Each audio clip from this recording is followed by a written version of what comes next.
So I always saw AT&T as a telecommunications company, telephones and so forth. The other day you announced that you were going to spend roughly $50 billion to buy DirecTV. 67. Okay, 67 billion. Okay. All right. Well, I was trying to get you a discount. All right. So you're late for that. I wish you'd been too around a late. couple weeks Okay. ago. So 67 billion. And why are you going to spend that much money for a television programming company? The answer may surprise you because the mobility business here in the U.S. has been stunning. What's happened over the last 6 or 7 years. I think about, you were going through my bio. I started this job in 2007, and at that time, not a one of you in this room owned a smartphone because they really didn't exist.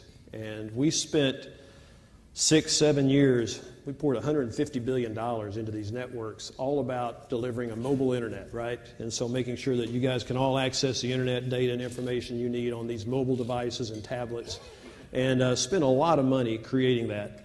And what is happening now, and we announced a year ago that the shift has happened, and the mobile internet, mobile data is no longer what's going to drive this industry and what's going to drive your industries. It's mobile video. And the ability to deliver video over all of these devices is just happening at an alarming rate. You look at our networks today, and well over half of the traffic that flows across our networks is coming from video. And so as you think about a business that is going to be video-centric and video-focused, you want to have scale in video at the programming side to be able to take advantage of this. And so we're buying DirecTV.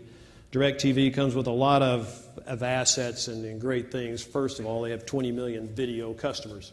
And that's a great place to start if you're going to build a mobile video business. Okay. So when you did the original deal with the iPhone, you had exclusivity. Did that turn out to be good for you, good for Apple, or who got the better of that deal, or you both did well? Well, I'll say it again. When 2007, we had no smartphone customers. And today we have over 70 million smartphone customers. We ignited what we think is a global revolution. And it's a revolution that has really changed how commerce and business is done. And try to imagine any of you doing your jobs or even interacting with your families without having one of these devices on you. And so 2007 was the initiation of it. We think we've done quite well. We have no doubt that Apple did quite well, but it served both of our interests. Churn is down, revenue per customer is up, customer satisfaction is up, so I feel like it's been good for us as well. So who was trying to convince who to do that deal? Was Steve Jobs trying to convince you it was good for you, or were you trying to convince him that it was good for them to have exclusivity?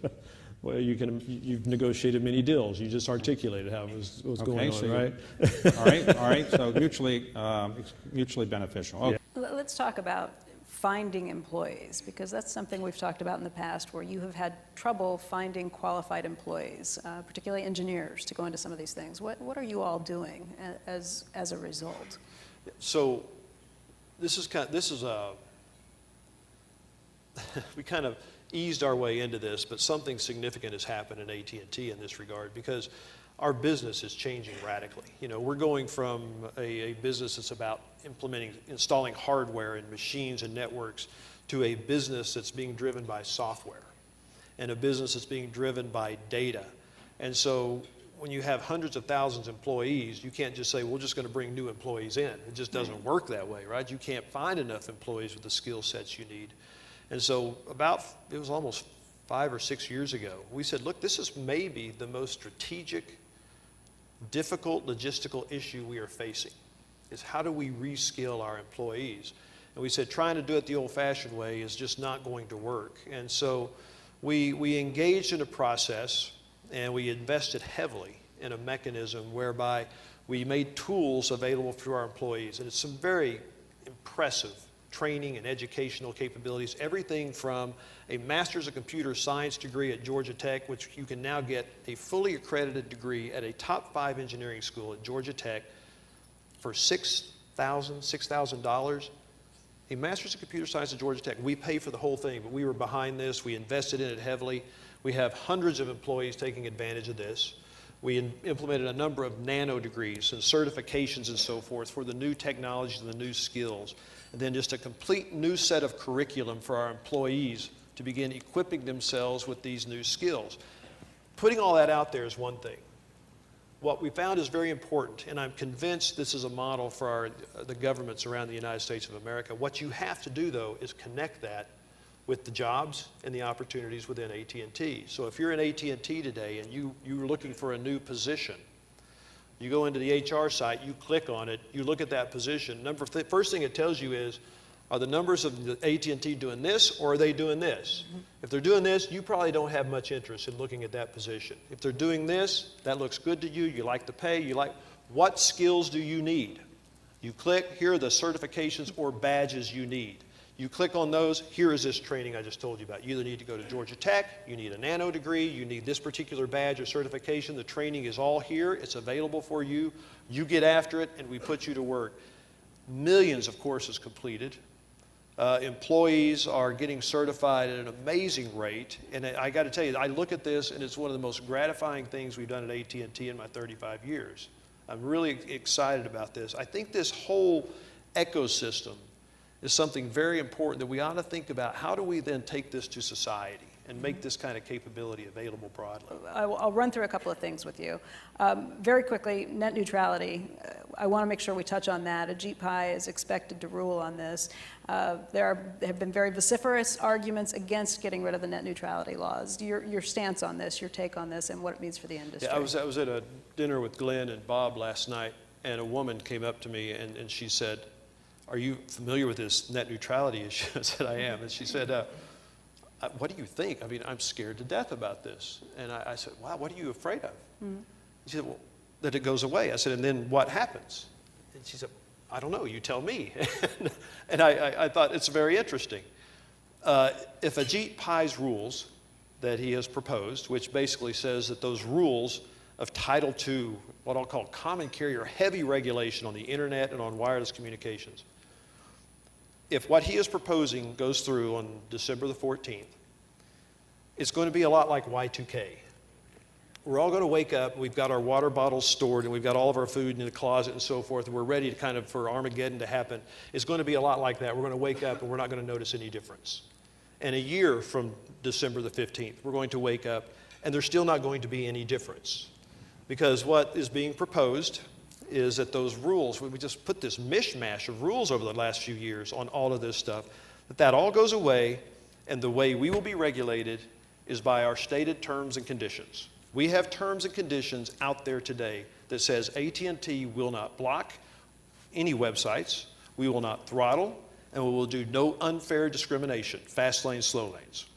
Those are in our terms and conditions today.